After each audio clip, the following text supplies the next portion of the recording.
food labels. You have no idea the amount of tricks that are hidden in food labels just to sell you the item.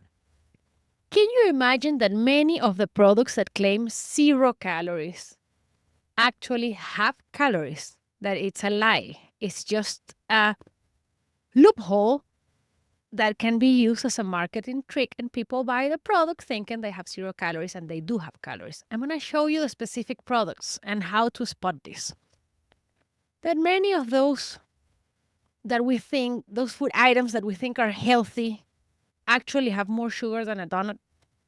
The amount of tricks is mind-blowing. So the idea is that by the end of this video, you are going to be able to see through those marketing tricks, know what to look on a food label, and make better food choices based on knowledge. I'm also going to give you PDF with all this information so you can have it for future. I am Karen Oliver and I am your host. Welcome to my channel. I am a certified personal trainer and health and nutrition coach.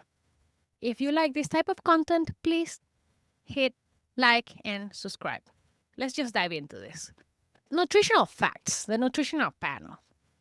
What are the things that we need to look for? Let's go with the basics. First thing that usually people look for is the calories. Pretty simple. Calories are stated there. And now you need to understand that those calories are for one serving. Most packages have many servings per container, so this is part of the trick.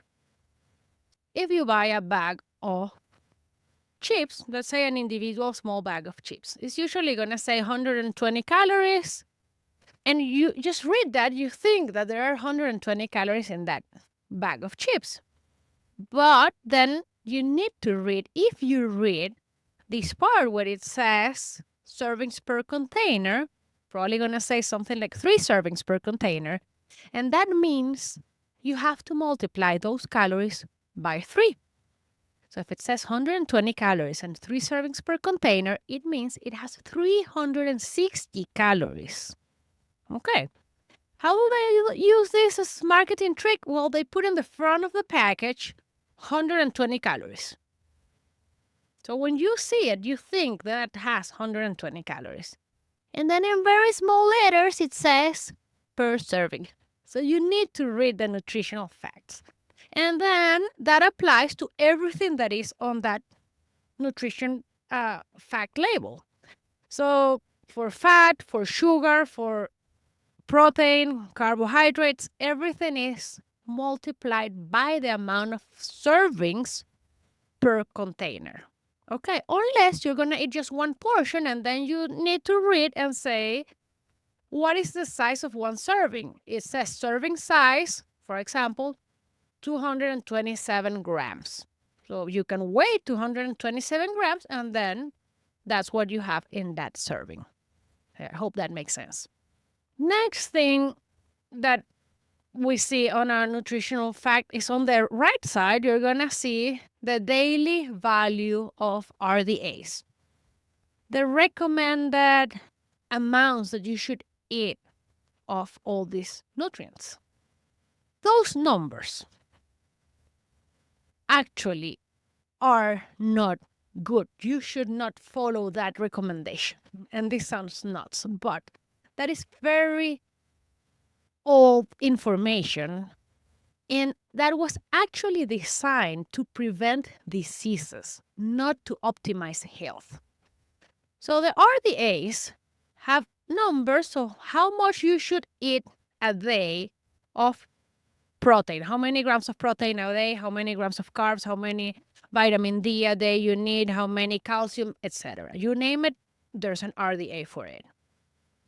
That was designed for prevention of diseases, not to optimize health. What does that mean? They were trying to prevent vitamin C deficiency, so they created a number. This is the amount of vitamin C that you need a day. do not be deficient. It's not the same than saying this is the amount of vitamin C that you need to be optimal. See the difference? So it's the borderline number. If you fall under that, you are deficient. That was designed to prevent rickets, which is vitamin D deficiencies. And also, those numbers came from studying a 20-year-old healthy male. So those numbers are what is the minimum amount a 20-year-old healthy male needs to not be deficient in this, and that. I'm going to just show you one example, and it's protein intake, on why this number doesn't make any sense. We know that as we age, our protein synthesis capacity diminishes, right? So the amount of protein, the amount of benefits, let's say like that we get from 30 grams of protein when we are 20 years old is not the same that we get when we're 50. To get the same number, we need like 50 grams of protein instead of 30. So when we're younger, we get more out of it because our protein synthesis capacity is better. When we age, we need more protein to get the same results.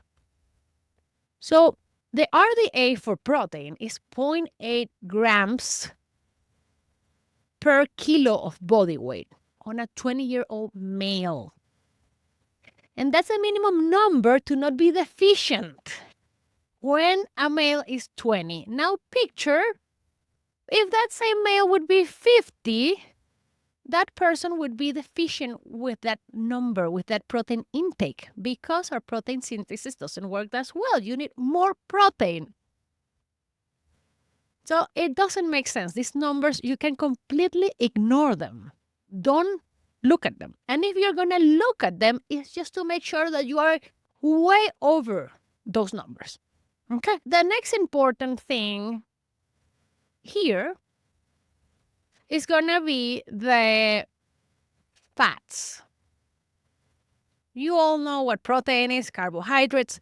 Those are things that we kind of all understand in a nutritional label. But fats is the most misunderstood part of a nutritional label. And it's because it gets complicated. Like, what are you looking at? How much is too much fat? When you see total fat, do you have an idea how much is total fat? What do you do with that number?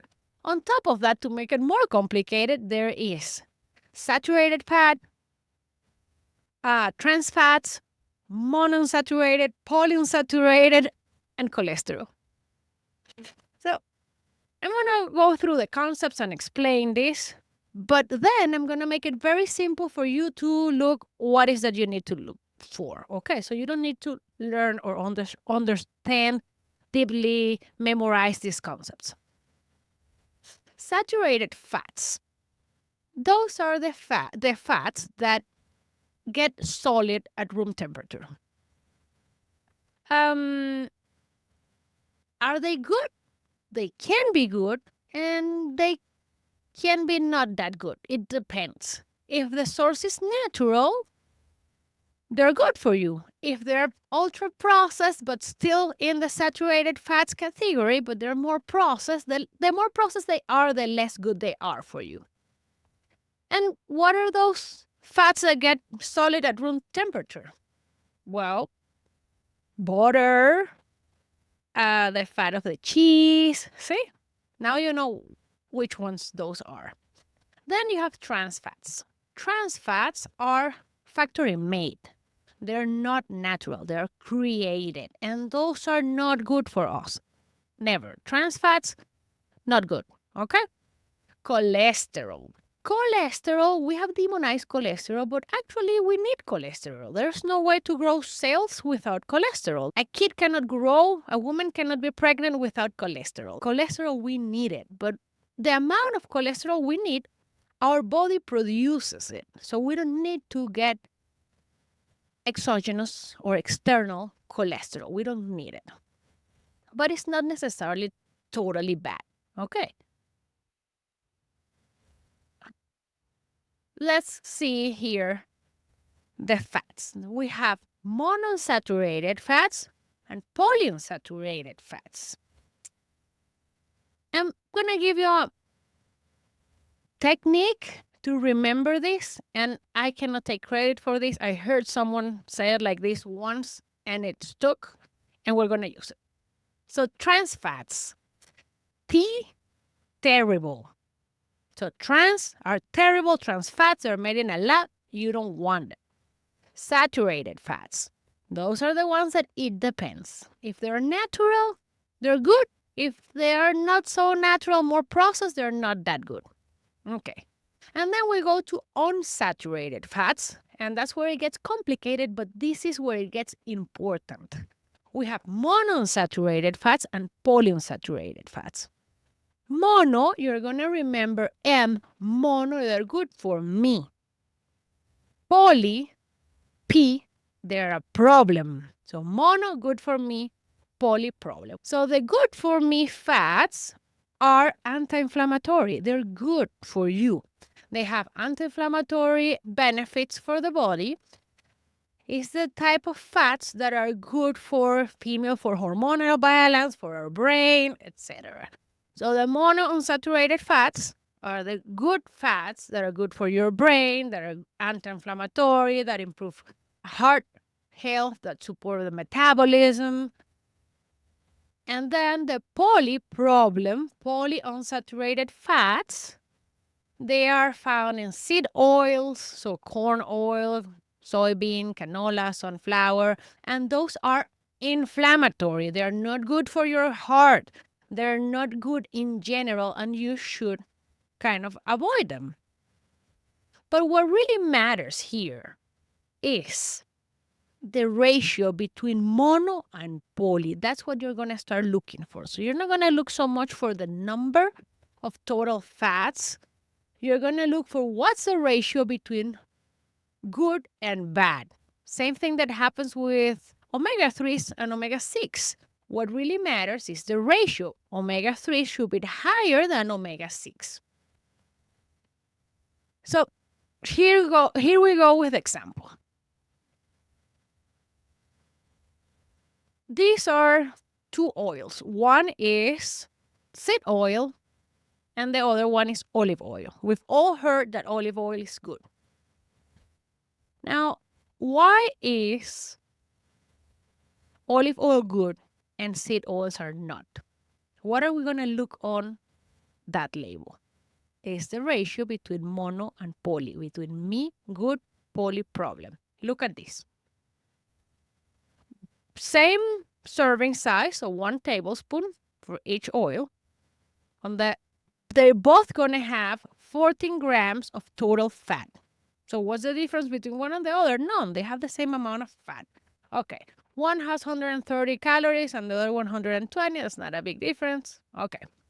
Saturated fat. We said saturated fats are the ones that can be good. We don't know, and those are the ones that get solid at room temperature. Both have 2 grams of saturated fat. Okay, so they're the same so far. Trans fats. Trans fats are the ones that terrible, they're factory made, they have 0. Okay, Kieran, so what's a big problem with seed oils? 0 trans fats? We're good so far? Okay, here comes the thing.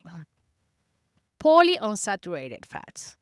The seed oil has 8 grams of polyunsaturated fats and 3 grams of monounsaturated fats. Poly, problem 8. It has more problem than good for me. It has only 3 mono, 3 good for me, 8 problem. It has way more problem than good for me. So that oil is not good. See? Okay. Now olive oil, let's see. Remember that they both had 14 grams of total fats. So olive oil, polyunsaturated, problem 1.5, way less than the 8 of the other one. But what really matters is this ratio. Poly, problem 1.5, monounsaturated, good for me, 10 grams. So it has a lot of good for me and very little problem. That is a good food item on the fact part. You see? That is what you're going to look for from now on. Forget about, you don't need to know what trans fat, poly, like if it's one carbon chain, two, multiple, you don't need to know any of that. What you need to know is this ratio between poly and mono. Problem and good for me. If your diet is high in the problem fats, then you increase inflammation, you have higher risk of heart disease, your oxidative stress is higher, you age more. It's not good for you. Okay. If you have higher numbers on the mono, which is the good for me, then it's better health.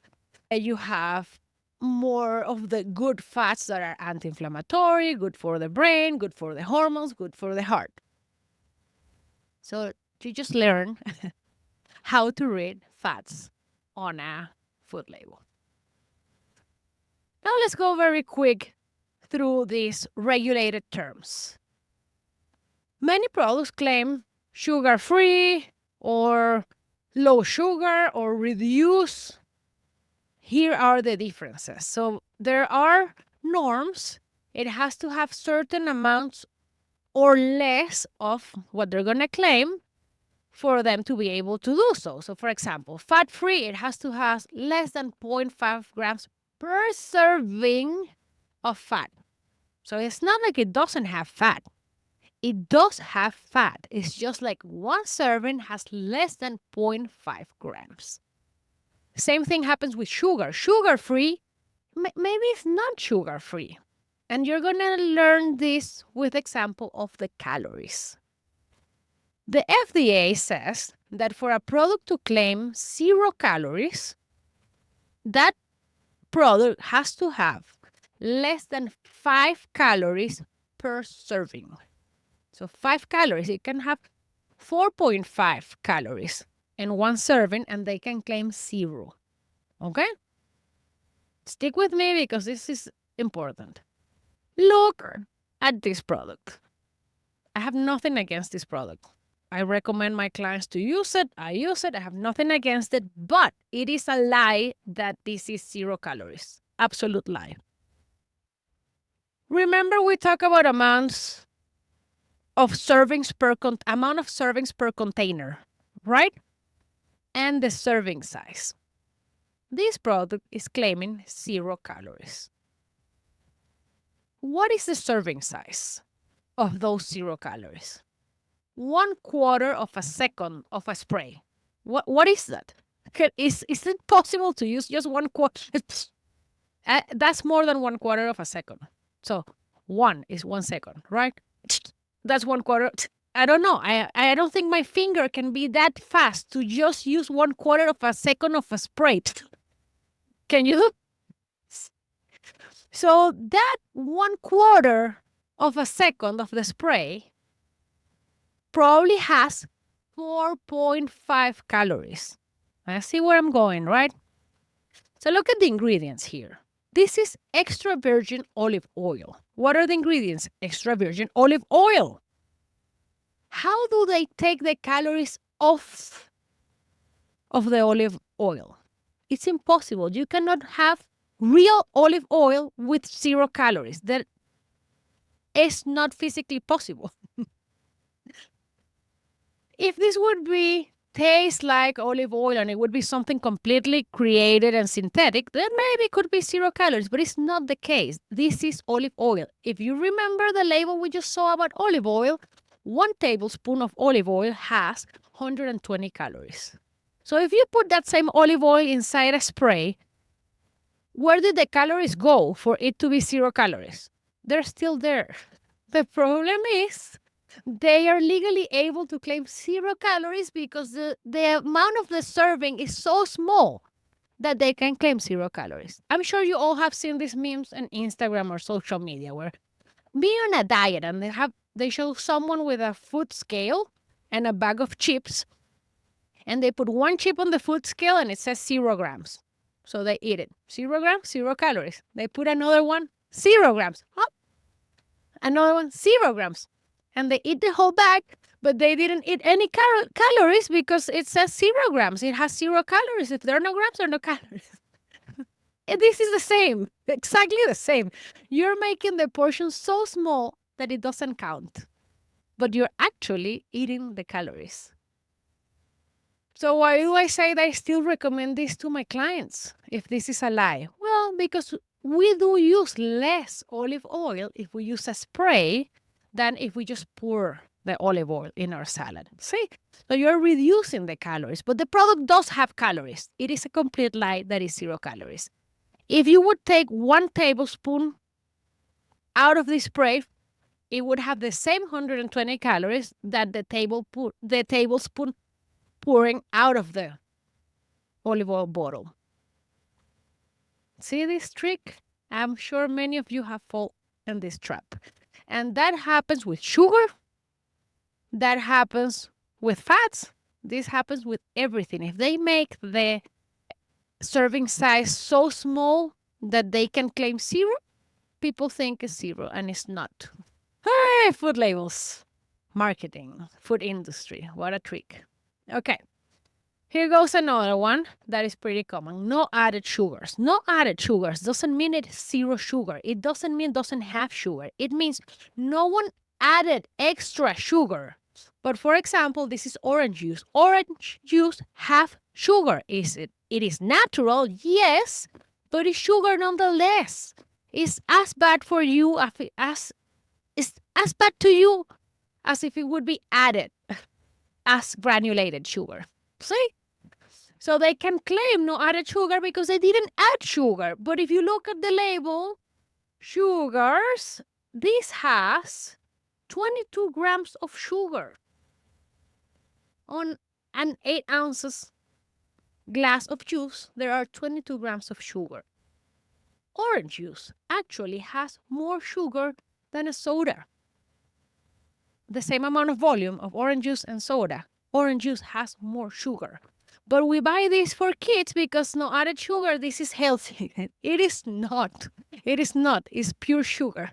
Okay, that has been clarified. Now let's jump into this one that lately is pretty common and is the claim that it has 0 net carbs. What is this? How does a flour tortilla have 0 carbs? Well, it doesn't have 0 carbs. The claim is 0 net carbs. Now, Karen, what is the difference between carbs and net carbs? Okay. Let me begin clarifying that net carbs is not a regulated term by the FDA or anyone. It's just some term that came out lately and is used by the food industry. The idea is that fibers are carbs. So any fiber that you eat, it's carbs. If you eat chia seeds, those are carbs. If you eat flax seeds, those are carbs. Fibers are carbs in the macronutrients. Technically, depending on the type of fiber, we don't absorb it. If it's insoluble fiber that has not been ultra-processed, we technically don't absorb it. We just poop it. So the whole concept around the net carbs is that you take the total amount of carbohydrates and you subtract the amount of fiber. And that would leave you with the net carbs, the carbs that are not fiber. See? So for example, here, if you see the label, it says carbohydrates 14 grams. Dietary fiber 14 grams. So the whole 14 grams of carbs are coming from fiber. Therefore, they are able to claim 0 net carbs. See, but it doesn't mean it doesn't have carbs, especially because we don't know. They don't clarify there what type of fibers are those 14 grams. We don't really know if we absorb or not those 14 grams of fiber as carbs. Also, they're ultra-processing this fiber. So the idea that we don't absorb the fiber is because it's not ultra-processed. When you ultra-process it, we are going to absorb some of it. So it's really not 100% true that we don't absorb this. See, is it healthier? Yes, it is, because it has high calorie content. I am not saying this is not good. I buy this, my dad eats this. It has less calories than other flour tortillas. So if you're trying to lose weight, yes, this is a great option. But I just want to clarify that it doesn't mean it doesn't have carbs. It doesn't mean it doesn't have an impact on your glucose management. It's probably going to have a less of an impact of your glucose management because fiber, the digestion process is slower, so the spike on your glucose curve is not as high. Right, it is healthier, yes, but it does have carbs. It's just from fiber. Okay. Now, the next thing you need to look on a food label is the ingredients. And here I don't want to go, I'm all green, I only eat good things. No. Look at this. The ingredient list is regulated in a way that it needs to be in order of the amount of the amount it has of each of those ingredients. So the first ingredient is the one that it's in that food the most. Then the next ingredient in the list, it has to be less and then less and then less and then less. They have to be in order of how much they have of that. And why is this important? Because you are going to be able to spot a lot of tricks and if something is healthy or not based on that order of ingredients. Okay. So for example, look at this. This is macaroni salad. What do you expect to be in macaroni salad? Pasta, macaroni. Okay, so let's look at the ingredients. First ingredient, cooked and rich macaroni. Yes, that's what it's supposed to be. That's the majority of the stuff that is in there is cooked and rich macaroni. Next ingredient, then, well, you have inside parentheses everything that all the ingredients that are part of that cooked and rich macaroni. And again, the order of the ingredients applied for that inside the parentheses. So they're in order of how much it has. Then you have mayonnaise, makes sense. It's a salad made with macaroni and mayonnaise. So see, that's how the ingredients should look like. Look at what the food industry does and how they trick us. We buy avocado oil because we talk about the seed oils, right? Seed oils are bad because they have a lot of problem fat, a lot of poly, not enough meat, not enough mono. So we have moved to buy olive oil, coconut oil, avocado oil, and they're very expensive. This is an actual food label. This is avocado oil. All natural avocado oil. Okay, let's look at the ingredient list. First ingredient, canola oil. So the majority of the stuff that is in that container is canola oil. Second ingredient, up to 10% of avocado oil. So you're basically buying canola oil with a splash of avocado oil. And you're paying for that crap. Like if it's a good thing. See why you need to look at the ingredient list and the order of them? Because it's going to tell you what is that you're really buying. Okay. I'm going to show you a couple other examples. This is whipped peanut spray. If you read the ingredient list here,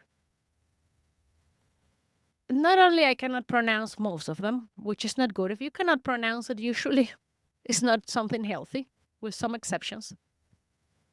There is no peanut. Read it all. There is no peanuts in the whole list of ingredients. No peanuts. There are no peanuts in this. And they sell it as whipped peanut spray. What do you think should be in peanut spread? Peanuts. No. Now, to clarify, this is a zero-calorie product. Again, we don't know about if it's really zero, but whatever. The point is this is designed for people that are dieting and it's supposed to taste like. But still, if you only read the name of the product, you're misled. You're being leading to think that this has peanuts and it doesn't have peanut at all. Look at the difference with a good peanut butter. This is peanut butter, and what are the ingredients? First ingredient, dried roasted organic peanuts. Second ingredient, sea salt. That's it. That's all that's in there. So what are you buying? What they're telling you you're buying. See? Versus on the other one, you're buying something that is not what they're saying you're buying. This is a sad example. This is Nutella, hazelnut spray, hazelnut spread that also is marketed as a healthy snack for kids. I want you to look at the ingredients list. First ingredient, sugar. To begin with, if sugar is on the first top 3 ingredients, that has too much sugar. Just use that rule. Then, the first ingredient is sugar. It means most of what you're eating is sugar. The second one is palm oil. We all know that palm oil is terrible, is horrible for your health. The third ingredient is the hazelnuts. So if you see this picture here, you're going to see the amount that is sugar, the amount that is hazelnuts is nothing. It has a tiny bit of cocoa, skim milk, and a lot of palm oil. But we buy it thinking that someone just put hazelnuts and cocoa in a blender and that's what we're using. And no, what we're putting on our bread is sugar with bad fats and maybe a little bit of the other stuff. See why you want to read the ingredient list. It's just to see the order or stuff. Now, if you're trying to lose weight, let's see the nutrition facts for someone that's trying to lose weight. And also the ideas that we have, that if we really look at the nutritional panel, you're going to see that they're wrong. We all think that sourdough bread is healthier, right? We all heard sourdough bread is good. And I'm putting here just 2 examples. I have nothing against any of these 2 breads. It's just to show you the differences. If you're trying to eat healthier, if you're trying to lose weight, this is the Sara Lee Delightful 45 calories, and this is sourdough. In our head, we think the Sara Lee is ultra-processed and more crappy than the sourdough.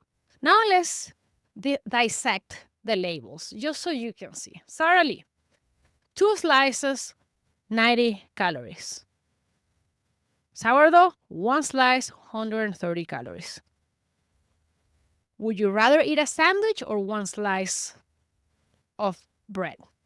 If you're trying to lose weight, the 90 calories is going to do better for you than this sourdough. Total fat.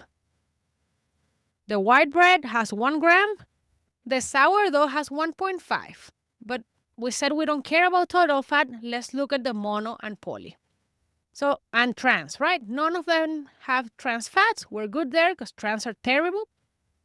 Then polyunsaturated fats, 0 and mono 0 for the white bread. And then for the sourdough, poly has 1 gram and mono 0. So it has more problem than good for me, and it has more than the white bread. So for fats, the sourdough, it's less healthy than the white bread. And this example, right? Sodium. If you have high blood pressure, you take care of your sodium intake. The white bread has 170 grams of sodium, the sourdough 230. Again, the white bread is healthier. Dietary fiber. We want to increase our fiber intake. Most people don't eat enough fiber. The white bread has 3 grams of fiber. The sourdough bread has less than 1 gram of fiber.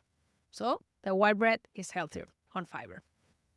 Carbohydrates, 18 grams of carbs versus 25 grams of carbs. So if you're taking care of your glucose, your sugar, your pre-diabetic or diabetic, that white bread is better than the sourdough bread. Same if you go to total amount of sugar, the white bread has 1 gram, including added. So total sugars 2 grams of sugar, and the sourdough has 2 grams of sugar. So that would be the same. Protein, the white bread has 5 grams, the sourdough 4. In everything, that white bread is better. You see how sometimes we think something is better than the other, but if we really don't look, we don't know. We may be wrong. And that is the example of this sourdough bread. Maybe there's another one that is healthier. So then you need to compare two sourdough breads and look at all these things. There's here a list of ingredients to avoid. We're not going to go through it and why of each of those because we would be here hours. But I'm going to leave it there for you. And the last thing I'm going to talk about is the proprietary blends. I don't like proprietary blends. I stay away of any product that has a proprietary blend. Why? What is a proprietary blend? Basically, they don't want to disclose the amount they're putting of each ingredient. So they make like a recipe and they tell you all the ingredients, but they don't tell you the amounts of each of them. The rules does apply. They have to put the ingredients in order. So the one that is on top is what it has the most, and the one that is on the bottom is what it has the least. But you have no idea how much are you taking of any of this stuff that are listed in this recipe. You know the total amount. So this has 1,155 milligrams. All these ingredients combined have that amount. But you don't know the amount of any of this. You have no idea how much are you taking from the last one. It could be nothing.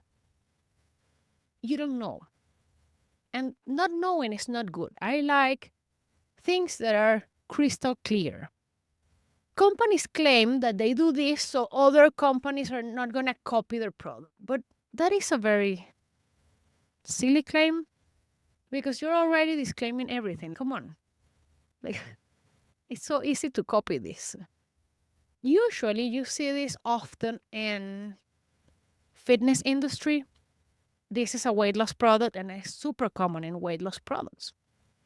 Companies that use proprietary blend are not honest. There may be an exception or two, but most of them are not honest. So I stay away. If it has a proprietary blend, I just don't buy it. It's not a clean label. I don't believe in this company. That's the most important information that you need to know about food labels. Then there are things like with chicken, if it's cage-free, pasture-raised, all those things can get tricky, but they're simple. So I'm leaving you a PDF here.